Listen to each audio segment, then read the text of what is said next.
जी student अस्सलाम वालेकुम। ये तमाम रिएक्शंस मैंने आपको करवा दिए, ठीक है। अभी मैंने आपको ये सल्फोनेशन वाले भी करवा दिए। अब ये दो रिएक्शन रह गए, तो इनके सबसे अहम सवाल जो है ना वो ये वाला है, फ्रेडल-क्राफ्ट रिएक्शन। इसको करने से पहले आपको मैं पहले ये ख़त्म कराता हूँ, ऑक्सीडेशन इन बेंजीन। इसका मतलब है ऑक्सीडेशन इन बेंजीन को करने का तरीका क्या है। तो सबसे पहले मैं आपको ऑक्सीडेशन कराता हूँ, oxidation in benzene.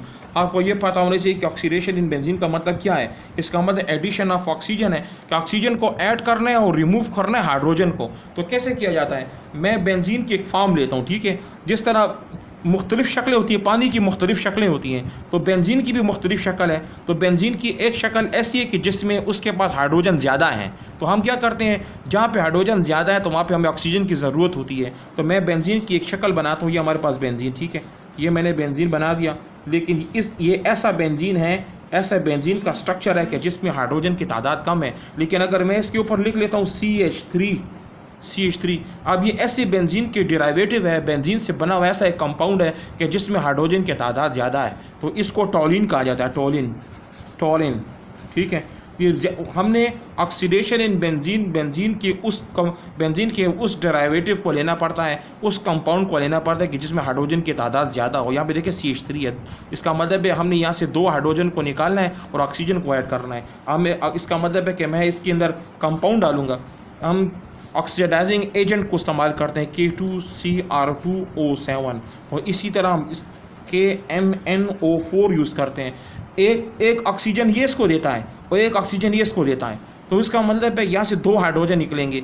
Addition of oxygen, अगर ऑक्सीजन आएगा तो रिमूव होगा कौन, हाइड्रोजन। अगर मैं इसको ऑक्सीजन एक देता है, एक ऑक्सीजन ये दे रहा है, एक ऑक्सीजन ये दे रहा है, तो यहाँ से कितने ऑक्सीजन निकलेंगे, 2 निकलेंगे, क्योंकि एक ऑक्सीजन यहाँ से आएगा, एक ऑक्सीजन यहाँ से आएगा। तो इसका मतलब है रिमूवल ऑफ हाइड्रोजन भी हो गया, एडिशन ऑफ ऑक्सीजन भी हो गया। ऑक्सीजन का जो फार्मूला जो होता है वो क्या, ऑक्सीजन का फार्मूला O2 होता है ना।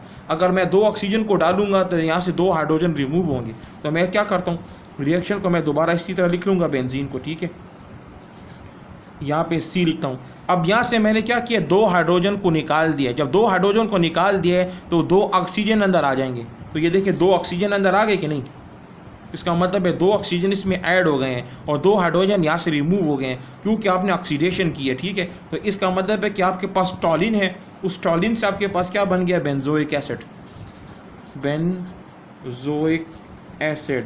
आपसे ये पूछा जाएगा कि टॉलिन से बेंजोइक एसिड कैसे बनता है, या बेंजोइक एसिड कैसे बना है, या इसका मतलब है कि हमने ऑक्सीजन, इन दोनों को ऑक्सीडाइजिंग एजेंट कहा जाता है। ये किसी को ऑक्सीजन प्रोवाइड करते हैं। यहाँ पे ऑक्सीजन की कमी है, तो ऑक्सीजन को कमी करने के लिए 2 कंपाउंड यूज़ किए जाते हैं। ये पोटाशियम क्रोमेट है, इसका मतलब ये पीरियोडिक टेबल के S ब्लॉक से ताल्लुक़ रखता है। ये पीरियोडिक टेबल क्रोमियम मेटल से ताल्लुक़ रखता है, good conductor of heat and electricity है, ट्रांजिशन एलिमेंट D ब्लॉक में पाया जाता है। अब ये ऑक्सीजन, अब ये पता है, ये MCQs आपको समझा रहा हूँ, आपने दिमाग में डालना है। ये क्रोमियम और मैंगनीज ऑक्सीडाइज, ये दोनों के दोनों आपके पास कहाँ से मिलेंगे, ये आपको D ब्लॉक में ट्रांजिशन एलिमेंट में मिलेगा, या आपके पास S ब्लॉक पे ऑक्सीजन।